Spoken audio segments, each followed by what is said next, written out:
지난주에는 우리가 엘리사가 엘리야를 승계하는 그 장면을 우리가 살펴보았습니다. 엘리사는 엘리야에게 이렇게 부탁을 했습니다. 당신의 하나님이 역사하시는 성령의 그 역사를 곱절이라 내게 임하게 하시옵소서. 이게 이제 곱절이라는 말의 의미를 지난번에 살펴봤고, 성령의 역사가 또 뭔가 우리 살펴봤는데, 그러니까 엘리사가 엘리야 전체 선지자의 어떤 지도자로서 그 역할, 그 엘리야의 역할, 그 직분과 그 성령의 역사하신 그것을 모두 다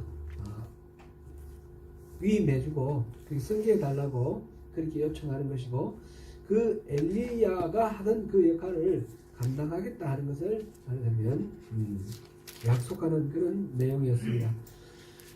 그 분량을 영역을 2배로 해달라는지 뭐 이런 식으로 우리가 통상 해석을 하는데, 그런 것보다는 장자권, 그죠? 장자권 그거를 인정해달라, 그렇게 우리가 이해를 했습니다. 그것이 더 정확한 성경 이해다, 이렇게 봤습니다. 엘리야에게서 나타난 성령의 역사, 그것을 엘리사가 지금 말했는데, 그 중에 가장 핵심적인 게 어떤 걸까요? 가장 요점은 엘리야가 하늘로 올라갈 때, 엘리야 이름이 비슷하니까 헷갈리죠? 그 스승이 엘리야고 이 제자가 엘리사입니다. 엘리사가 그 스승 엘리야가 승천할 때, 불말과 불병거를 타고 승천할 때, 그때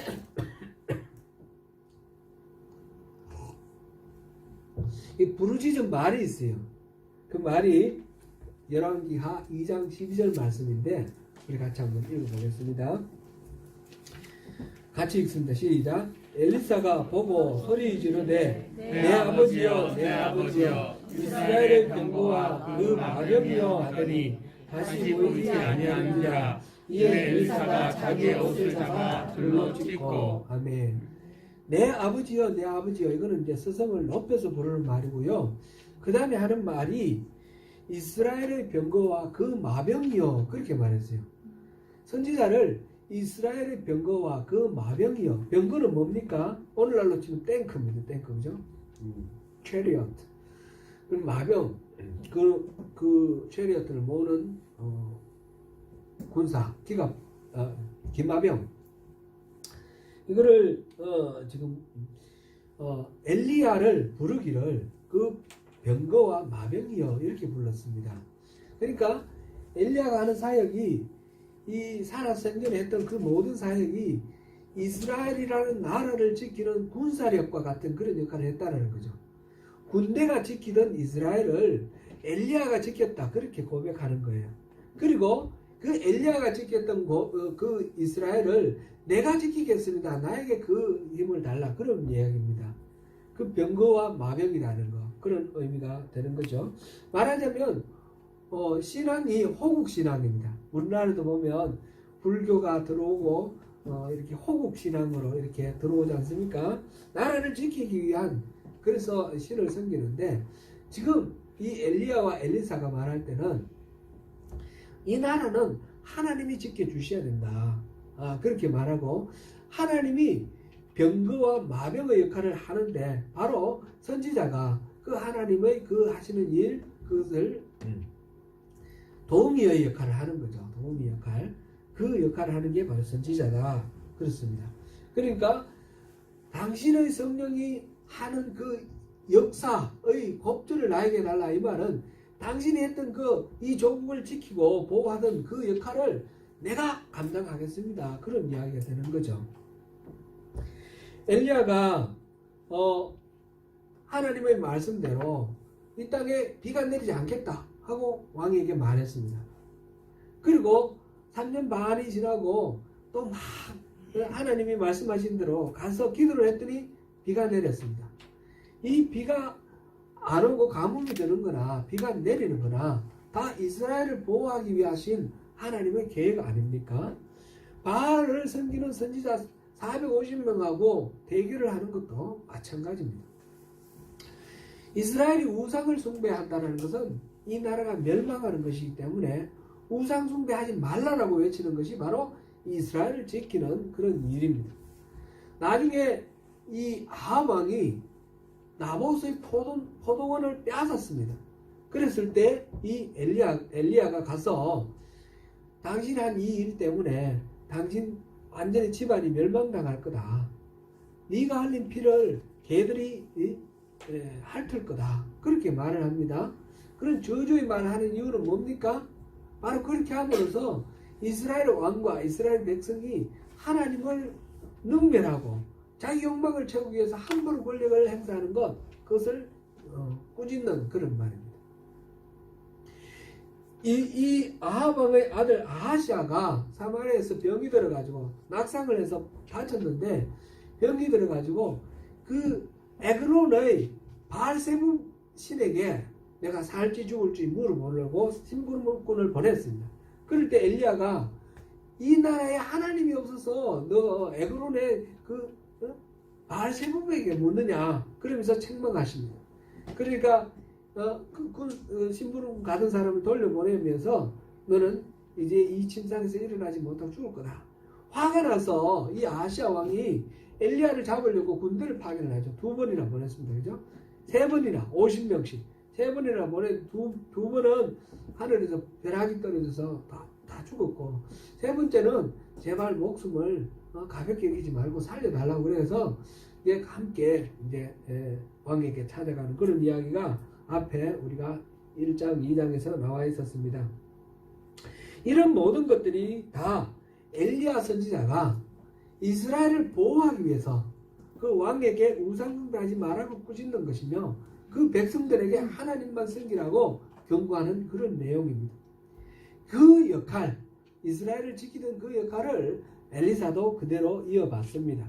엘리사가 그 다음에 하는 역할들도 보면 모두 다 그 병거와 마병이여 이렇게 부르셨던 이스라엘을 지키는 그 힘의 근원이라고 말했던 그런 역할을 이 엘리사 선지자가 하게 됩니다. 이 제자 선지자 엘리사도 그렇게 하게 됩니다. 그러면 그런 것들이 어떤 것이 있는지 우리가 다 살펴볼 수는 없지만 대표적으로 이제 한두 가지만 보려고 합니다. 오늘 본문은 바로 그것입니다. 오늘 본문은 영적인 분별력을 어떻게 활용해서 이스라엘을 지키는가 하는 그런 것입니다. 우리 일상의 삶 속에서 이 시각의 차이, 관점의 차이가 여러 가지로 이 사람의 생각과 삶을 완전히 다르게 이렇게 바꾸기도 합니다. 보는 관점에 따라서 어떤 사람에게는 좋은 일이 어떤 사람에게는 나쁜 일이 될 수도 있고, 어떤 사람에게는 살리는 생명의 길이 되는데 어떤 사람에게는 죽이는 길, 저주의 길이 될 수도 있는 것입니다. 관점을 어디에 두느냐, 그것이 생명과 같이 중요합니다. 그러한 것을 또 볼 수 있느냐 보지 못하느냐, 이 영적 분별력하고 연관지어서 함께 오늘 본문을 살펴보겠습니다. 우리의 눈에는 3가지 눈이 있습니다. 첫 번째 눈은 보이는 것만 보는 눈입니다. 지금 아랍과 이스라엘 사이가 적대국이 되어 있습니다. 끊임없이 전쟁을 치는데 아랍 왕이 이스라엘을 공격하기 위해서 기습적으로 여러 차례 군대를 보냈습니다. 그런데 습격을 시켰는데, 기습을 했는데 이스라엘이 갈 때마다 미리 딱 지키고 있는 거예요. 어디로 올지, 저기 어디로 올지 다 알고 있는 거예요. 아랍은 공격할 때마다 실패를 합니다. 몰래 갑자기 전혀 예상하지 못한 길로 숨어서 돌아갔는데 그곳에 이스라엘 군대가 지키고 있다는 거죠. 그러니까 아람 왕이 혼자 생각을 했습니다.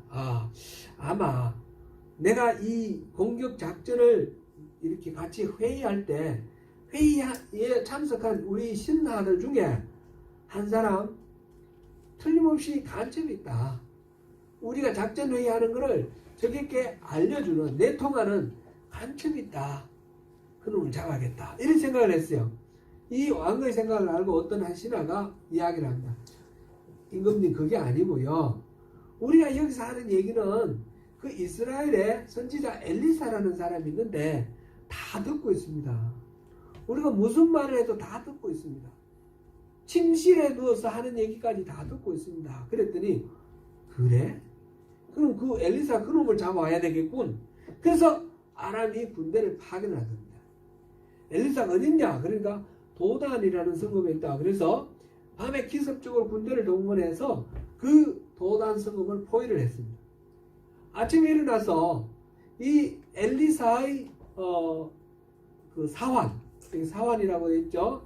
엘리사를 돕는 그 사환이 이 심부름꾼, 옛날에는 노예겠죠. 있었습니다. 그 사람이 나중에 보면 이게 게하시라는 이름이 나오는데, 이 사람이 아침에 일어나서 보니까 이 성 주변을 아람 군대가 빽빽하게 포위를 하고 있는, 2중 3중으로 포위를 하고 있는 거예요. 큰일 났습니다. 이제. 아이고 죽었다 싶어가지고 스승에게 이야기를 합니다. 선생님, 큰일 났습니다. 아람군이 쳐들어와서 이 도단성을 완전 포위하고 있습니다. 우리는 죽었습니다. 이걸 어떻게 할까요? 여기서는 뭐라고 표현했습니까?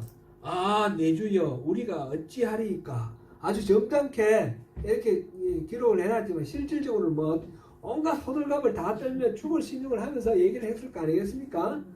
이 사람, 이 엘리사의 사환은 어떤 눈을 가졌는가? 보이는 것만 보는 눈을 가졌습니다. 눈에 보이는 것은 바로 이 포위하고 도단성을 포위하고 있는 군사들입니다. 이 군사들, 이 사환이 보는 눈, 이 육안의 눈입니다. 우리 겉으로 나타나는 현상만 볼 수 있는 것입니다. 성경에는 이렇게 눈으로 보이는 것만 보다가 망한 사람, 실패한 사람들 이야기가 많이 나타나 있습니다. 대표적으로 출애굽 당시에 가나안을 정탐하러 보내기 위해서 가데스 바네아에서 12명의 그 정탐꾼을 선발해서 보냈습니다. 그 중에 10명과 2명이 의견이 달랐습니다. 실제로는 보고 온 내용, 객관적인 보고 온 그 팩트는 일치했습니다. 그곳에는 정말 젖과 꿀이 흐르는 땅이었습니다. 그러면서 그곳에 나는 소출 중에 하나 포도를 갖고 왔는데 포도가 너무 커서 송이가 너무 커서 포도 송이에 막대기를 끼워서 앞뒤로 사람이 어깨에 메고 이렇게 왔습니다. 포도가 얼마나 큰지 가만 어마어마하게 농사가 잘 된다는 겁니다. 거기다가 또 석류라든지 또는 올리브라든지 여러 가지 과일들 이런 것을 갖고 왔어요. 가나안 땅은 소문 듣던 대로 젖과 꿀이 흐르는 땅이 맞습니다. 그런데 그 가나안 땅은 빈 땅이 아니고 사람들이 거주하더라는 거죠. 그래서 산 꼭대기 높은 곳에 성벽을 쌓아서 그 사람들이 지키고 있고, 그들은 또 무장을 잘 해서 이렇게 무기를 잘 갖추고 무장을 한 사람들이고, 또 이쪽 남부 쪽에는 아낙자손이라고 해서 그 아낙자손은 거인족입니다. 나중에 골리앗이 나오죠. 골리앗이 아낙자손인데 키가 3m가 되는 거예요. 3m. 키가 2m 70, 2m 80 이렇게 됩니다. 그런 게 이 골리앗의 동생도 그렇고 그 사촌들도 그렇고 다 그 아낙자손은 거인족입니다. 그런 족속이 있을 수 있죠. 예. 간혹가다가 뉴질랜드 제가 카운트다운이나 또는 패킨세이브 가니까 한 3m쯤 돼 보이는 그런 사람들이 이러고 다니는 사람들이 보이던데 키는 안 재봤지만 아무튼 그렇게 건장한 사람들이 그런 종족들이 살고 있으니까 이거는 빈자리가 아니고 우리가 들어가기 위해서는 분명히 전쟁을 치고 값을 치러야 된다. 이거는 객관적으로 팩트는 똑같습니다. 근데 10명은 갔다 와서 보고 하기를 눈에 보이는 대로만 보고 그 다음에 말하는 것이 저들 앞에 우리는 메뚜기 같다. 우리는 망했다. 우리 대표 뽑아서 다시 애국으로 돌아가서 노예생활하자. 이렇게 얘기를 합니다. 눈으로 보이는 것만 말하는 그런 경우이죠. 이게 민수기 13장에 나오는 이야기입니다.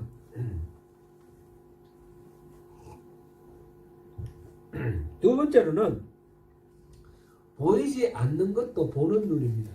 보이지 않는 것도 보는 눈. 겉으로 육안으로 봐서는 보이지 않는데 우리 눈으로 보이지 않는다고 해서 실제하지 않는 것이 아니지 않습니까? 오늘날 우리 현실 속에서 육안으로 볼 수 없는 것들을 보기 위한 여러 가지 장치들이 개발되어 나왔습니다. 멀리 있는 것을 보기 위해서 망원경이 개발되었습니다. 망원경이 어느 정도 성능이 개발됐냐 보니까 밤하늘의 별을 보는데 우리가 보면 그냥 깜빡깜빡하는 별인데 이 아득한 멀리 떨어지는 그 별이 보니까 은하계와 같은 거, 우리가 속한 태양계가 있는 은하계와 같은 그런 어마어마한 별 무리들이 작은 점 하나로 보이는 거예요. 그래서 그것을 보기 위한 이 망원경, 허블 망원경 이렇게 개발됐는데 이 지구 궤도 위에 띄워놓고 사진을 찍었는데 보니까 제일 멀리까지 본 것이 134억 광년 떨어진 곳이랍니다. 광년 아시죠? 빛이 초속 30만 킬로미터의 속도로 달리고 있는데 눈 깜빡할 사이에 지구를 7바퀴 반 도는 그런 속도인데 이 빨리 달리는 이 빛이 1년 동안 달리는 거리가 1광년이에요. 그런데 134억 광년이나 달려야 될 만한 그 머나먼 곳에 있는 별을 사진을 찍었어요. 자, 우리 망원경 멀리 보는 게 텔레스코프, 그죠? 허블 우주 망원경, 이게 허블 우주 망원경 사진이에요. 이건 지구 궤도로 지금 돌아가고 있어요. 그 다음에 이 허블 우주 망원경이 찍은 우주 사진을 한번 보여주세요. 이게 이제 이게 은하 이름이에요. NGC 1300이라는 은하. 그 은하가 이렇게 우리가 들어있는 태양계가 속해 있는 그런 은하계 같은 그런 은하예요. 큰 별물이죠. 이 안에 별이 태양 같은 게 수억 개가 들어있는 거예요. 그 다음에 또 한번 보여주세요.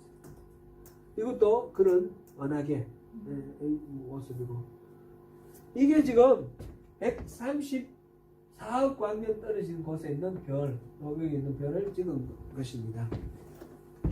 이만큼 멀리까지 볼 수 있는 도구를 우리가 인간이 개발했다는 거죠. 아직까지도 못 보는 그 말이 있죠. 그래서 계속해서 이 망원경의 성능을 높이기 위해서 연구하고 있습니다. 또 이렇게 멀리 볼 수 있는 도구도 있지만 아주 작은 것을 보기 위한 그런 도구도 있죠. 현미경, 작은 걸 들여다보는 현미경 이렇게 현미경이 있습니다. 이 현미경 요즘 유행하는 코로나 바이러스 이게 이제 코로나 바이러스예요. 코로나 바이러스. 그 다음에 또 하나 또 이거는 사실상 사진은 아니에요. 이거는 모형을 만든 거예요. 사진은 아까 그게 사진이고 이런 식으로 생겼다라는 거죠. 이런 식으로 아주 작아서 눈으로 볼 수가 없고 현미경으로 아주 고도로 높여서만 볼 수 있는 그런 거죠. 제가 재미가 있어서 여러분들 재밌는지 어떤지 모르겠는데 제가 보니 너무 신기하고 너무나 재미가 있어서 이걸 또 사진을 갖고 왔습니다. 최근에 문화재의 내부를 들여다보는 CT 촬영한 걸 봤어요. 눈으로 보일 때는 아무것도 안 보이는데 이 내부로 보이는 우리 몸 안에 있는 거 볼 수 있는 게 있죠. 엑스레이라든지 또는 CT라든지 MRI라든지 여러 가지가 있지 않습니까? 가득 들어 있습니다. 불상에 영혼을 불어넣는 의미에서 기원을 담은 복장품을 넣은 겁니다. 아래쪽에 보이는 건 귀한 복장품을 넣은 후령통입니다. CT와 X선, 감마선, 적외선 등을 통한 진단은 국보를 훼손하지 않고도 어떻게 만들어졌는지, 성분은 뭔지도 알 수 있게 해줍니다. 신라를 대표하는 유물인 기마인물형 톡입니다. 조각작품처럼 보이지만 X선으로 보면 주전자 기능이 있다는 걸 알 수 있습니다. 깔때기 쪽으로 물을 넣고 말가슴에 대롱으로 따를 수 있습니다. 도통 구조가 짐작이 안 되는 화려한 도자기 연적입니다. CT 촬영을 해보니 물길이 보입니다. 안쪽에 있는 해테입으로 물이 들어가고 연적을 기울이면 해테 옆에 연결된 공간에서 물이 나오게 설계됐습니다. 지나친 음주를 경계하라는 뜻에서 만든 계형배입니다. 술이 가득 차지 않는 이유가 사이펀의 원리 때문인 걸 확인할 수 있습니다. 기압차와 중력에 의해 높은 곳의 물이 관을 통해 낮은 곳으로 이동합니다. 적에서는 바른 글씨와 그림을 보는 눈입니다. 부여에서 발견된 백제시대 목관입니다. 적외선을 쐬어보니 구구단이 나타났습니다. 구구단이 중국에서 일본 먼저 건너간 뒤 한국에 전해졌다는 주장을 반박한 중요한 자료입니다. 학생들이 학교에서 배운 어떤 이론적인 내용과 그거를 박물관에 있는 신기하지 않습니까?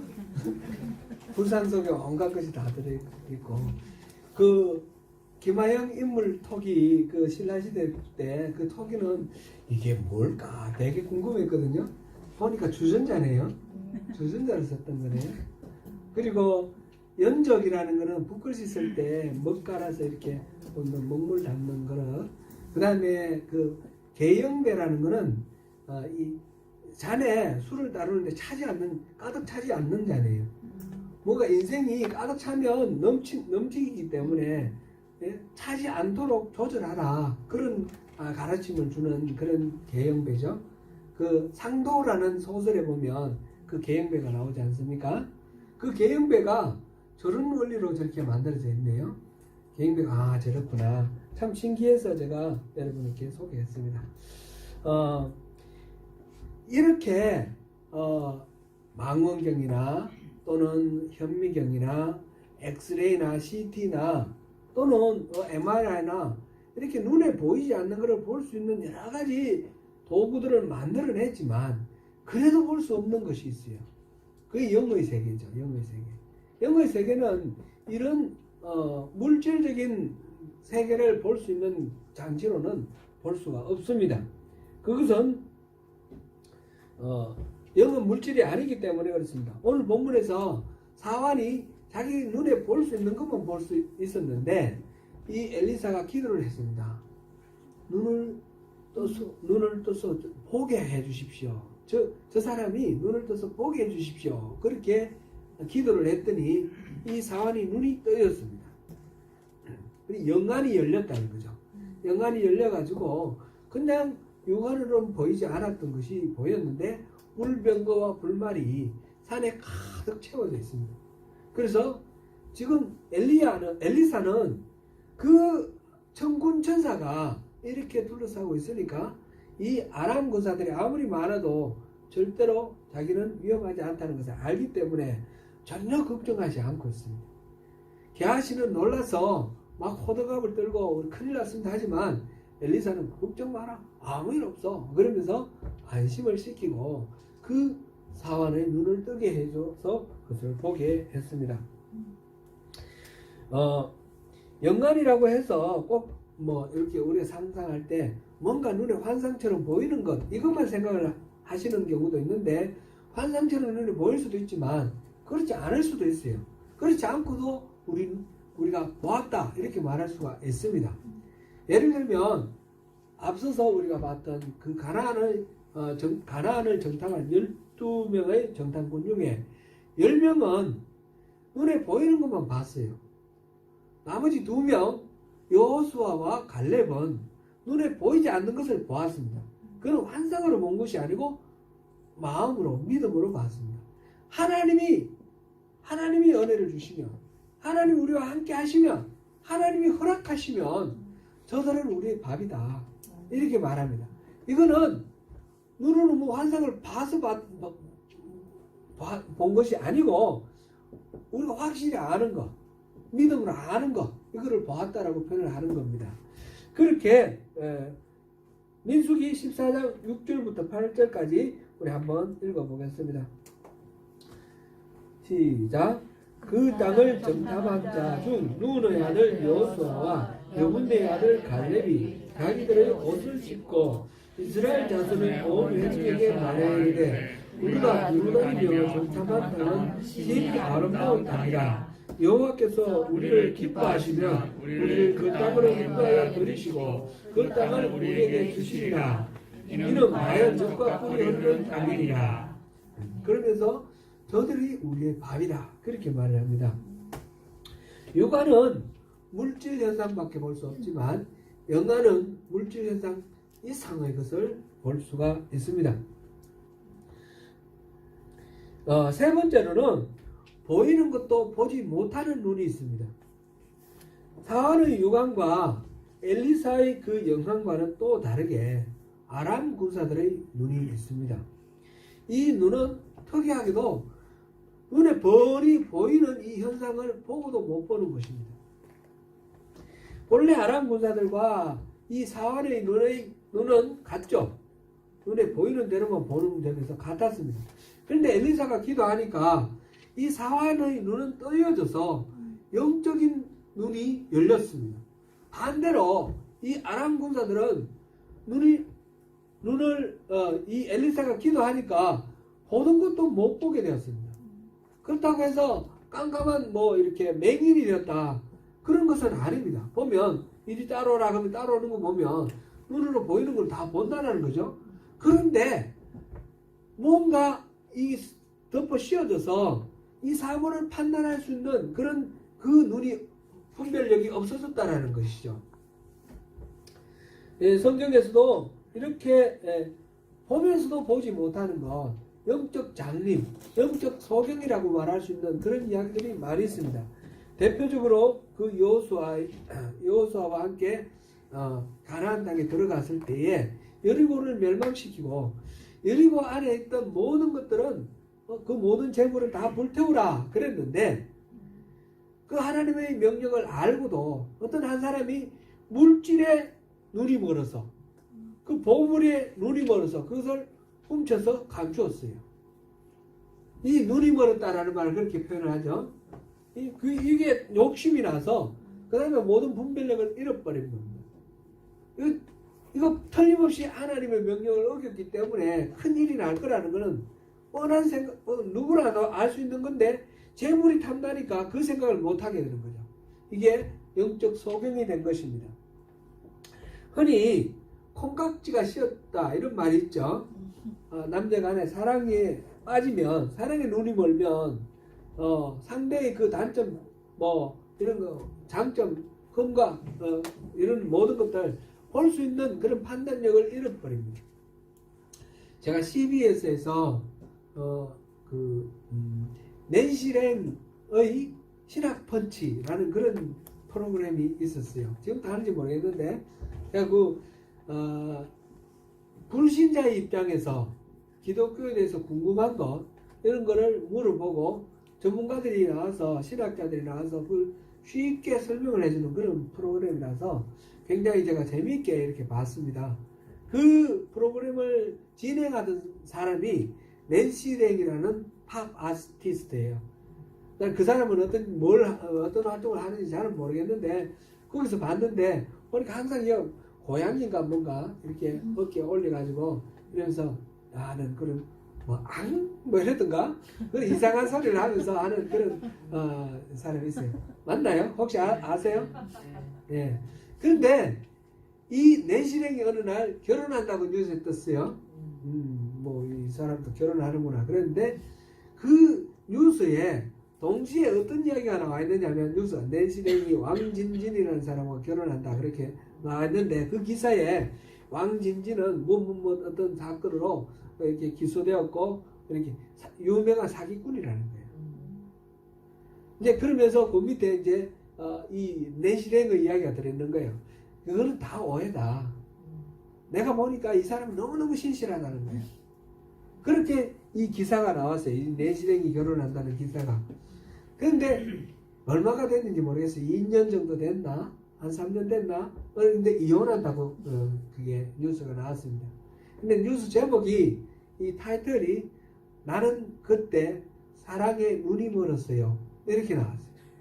낸시랭이 이 왕진진한테 눈이 멀어가지고 사랑에 눈이 멀어서 속았다는 거죠. 그래서 결혼생활 하는 동안 많은 재산을 남자에게 빼앗겼다. 그런 게 뉴스로 나와 있었습니다. 이런 일들 많이 있죠. 예, 많이 있습니다. 제가 옛날에 크라이처치 있을 때 만난 어떤 집사님이 남편을 막 욕을 하면서 남편하고 같이 못 살겠다는 거예요. 이제 헤어져야 되겠다 그런 얘기를 해요. 그래서 무슨 일이 있었습니까? 그랬더니 이 남편이 막 나가면 여자들한테 너무너무 친절하다는 거예요. 그래서 막 그러지 말라고 막 만류를 해도 해프고 친절하고 막 좋은 거 있으면 갖다 주고 막 그런데요. 그래가지고 속이 상해서 도저히 이 사람하고 못 살겠다. 그래서 이제 뭐 이런저런 얘기하다가 그 남편 처음 만날 때는 매력이 뭐였어요? 매력 포인트는 뭐였어요? 그랬더니 너무너무 친절했대요. 그 남편은 그때나 지금이나 친절하고 모든 사람에게 다 친절해요. 자기 아내에게도 친절하고 이웃집 아내에게도 친절하고 남자에게도 친절하고 여자에게도 친절하고 다 친절한 사람이에요. 근데 옛날에는 그게 장점이었는데 지금은 도저히 같이 살 수 없을 만큼 큰 지금 단점이 됐습니다. 20년 후면 우리가 지금 볼 수는 없지만 분명히 알 수 있는 그런 큰 일이 다가오고 있다. 어떤 전문가가 한 이야기를 제가 이렇게 들어보니까 너무 이게 참 큰일이라서 말씀을 이렇게 나눕니다.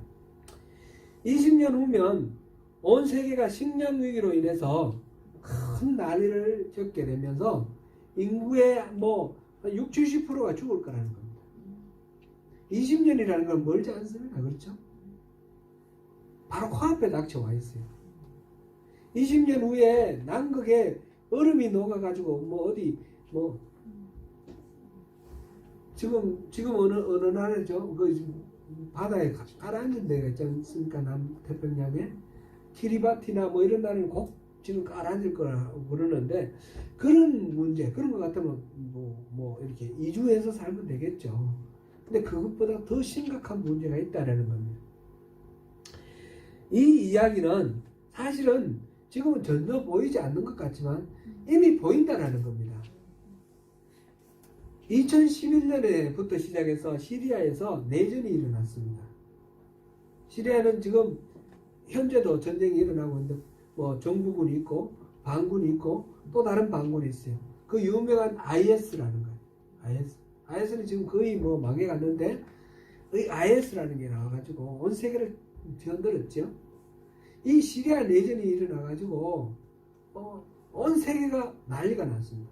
그 시리아 피난민들이 유럽으로 들어가는 바람에 많은 수백만이 들어가는 바람에 유럽의 각 나라에서 또 문제가 생겼죠. 독일, 이탈리아, 프랑스 모든 나라 지금 굉장히 아직까지도 이 해결이 안 되는 문제가 있어요. 영국의 브렉시트는 이것 때문에 생긴 겁니다. 이민자를 받아들일 수가 없다. 그래서 유럽 공동연합에서 탈퇴한 겁니다. 그런데 이 시리아의 이 내전 이것은 원인이 종교 문제라든지 종교 갈등이라든지 정치적 갈등 이것도 물론 있었지만 이것보다 그거는 몇 년 동안 계속 수십 년 동안 이어져 온 거고 폭발하게 된 것은 이 가장 근본적인 원인은 식량 문제라는 겁니다. 2011년에 이 시리아 문제가 확전이 됐는데 그때 이제 아랍 전체에 아랍의 자스민 혁명 뭐 하면서 이렇게 혁명들이 일어나는데 그 이전에 2010년에 러시아에 흉작이 들어가지고 러시아에서 밀농사가 완전히 망한 거예요. 그러니까 밀값이 폭등을 했습니다. 시리아에 사는 사람들은 자기 그 땅은 전부 농사 짓지 못하는 땅입니다. 사막 같은 땅이죠. 그러니까 전부 수입을 해서 먹는데 이 러시아에서 밀을 수출을 안 하는 거예요. 그래서 기아 전부 굶어 죽게 생겼습니다. 그러니까 폭동을 일으킨 겁니다. 시리아 내전의 가장 직접적인 원인은 러시아의 흉작입니다. 러시아의 흉작은 왜 왔느냐? 그거는 기후온난화 때문에 왔다는 겁니다.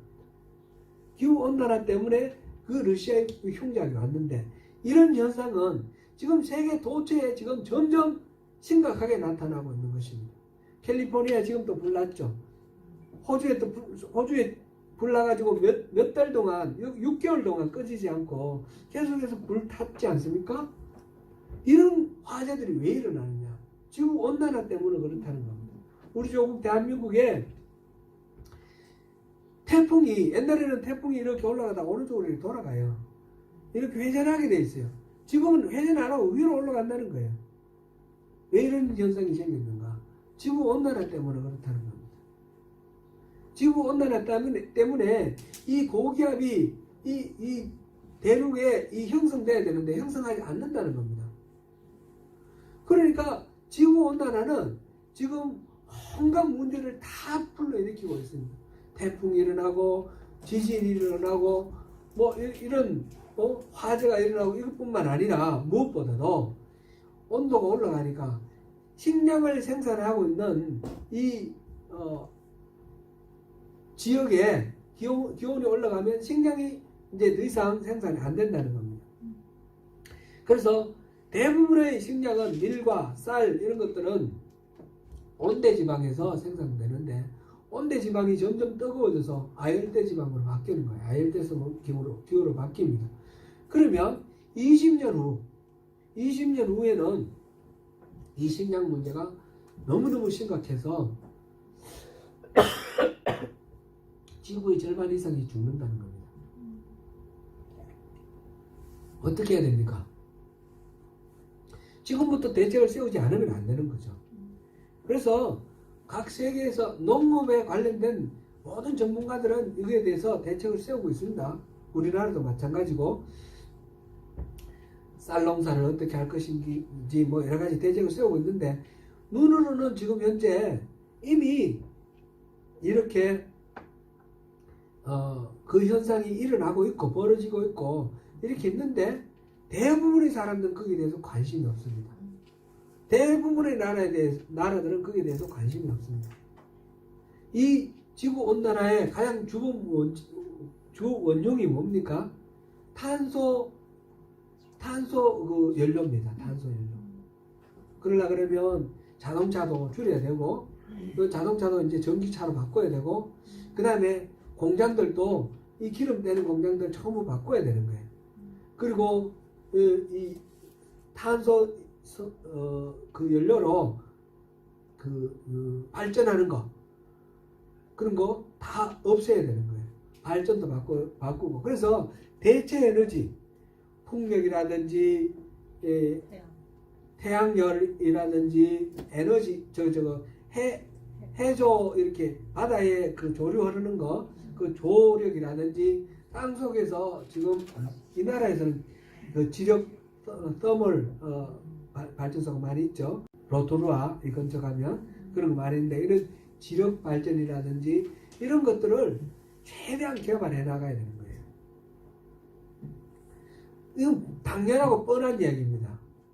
지금 태양열 발전이라는 거는 너무너무 모든 나라에서 당연히 열심히 이거를 확대하고 해야 되는 겁니다. 그런데 경제적으로 이익이 있느냐 없느냐에 따라서 이거를 하는 데가 있고 하지 않는 데가 있습니다. 우리나라 같은 경우는 공장이 제대로 안 돌아가면 안 되기 때문에 이 화석 연료를 줄이지 않습니다. 그래서 어떤 전문가는 우리나라는 조금 있다가 기후 깡패가 될 거다.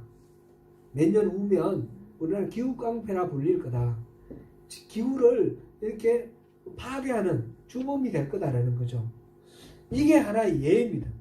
이런 식으로 우리가 당면 과제이지만 눈에 보이지 않기 때문에 관심을 갖지 못하는 그런 문제가 없는가? 우리가 여기 깨어 있어야 된다는 거죠. 영적인 문제라 그러면 우리는 당연히 이 땅에서 산과 상관없이 무슨 천상에 있는 일만 생각합니다. 뭐 어떤 환상적인 것만 생각을 합니다. 그런데 엘리야와 엘리사가 한 일을 보십시오. 엘리야와 엘리사가 한 일은 그 땅에 살고 있는 이스라엘 백성들의 일상의 삶과 완전히 결합되어 있는 중요한 일상의 문제들입니다. 영적인 문제는 허공에 떠 있는 문제가 아니고 우리 일상의 삶 속에 구체적으로 호흡하는 우리의 문제들을 다루는 것입니다. 거기서 물질적인 면만 보는 것이 아니라 영적인 면까지 보는 것이죠. 그래서 로마서 12장 1절에서는 이런 말씀을 하셨습니다. 같이 읽어봅니다. 시작. 그러므로 형제들아 내가 하나님의 모든 자비하심으로 너희를 권하노니 너희 몸을 하나님이 기뻐하시는 거룩한 단제물로 드리라. 이는 너희가 드릴 영적 예배니라. 우리 몸을 드리는 것이 영적 예배가 되는 것입니다. 우리 일상의 삶, 말하고 행동하는 것, 이거 바르게 하는 것이 바로 하나님이 기뻐하시는 영적 예배가 된다는 것입니다. 그러므로 우리는 하나님께서 이 땅을 맡겨주시면서 이 땅을 정복하고 다스리라 하셨는데 그는 우리의 욕망을 채우기 위해서 마음대로 착취하고 마음대로 파괴하려는 뜻이 아닙니다. 하나님이 창조하신 원래의 모습대로 잘 지키고 보존하면서 이것을 잘 활용하라는 그런 것입니다. 그런 뜻입니다. 눈으로 봐서 보이는 것만 보는 눈도 있고 눈으로 봐서 보이지 않는 것까지 보는 눈도 있고 눈으로 봐서 보이는 것조차 못 보는 눈이 있습니다. 여러분 어떤 눈을 원하십니까? 우리는 하나님 나라 백성은 보이지 않는 것까지 볼 수 있는 그런 눈을 가진 사람입니다. 사랑하는 성도 여러분, 우리가 하나님을 알고 하나님을 사랑하게 되면 보이는 대로만 보는 것이 아니라 하나님이 보여주시는 영적 분별력을 가지시고 실제를 보게 됩니다. 믿음으로 실제를 보는 그 엘리사의 영안을 가지시기를 바라며 주님이 보여주시는 세계에서 주님이 주시는 평강과 기쁨을 누리시는 저와 여러분이 되시기를 축원합니다. 기도.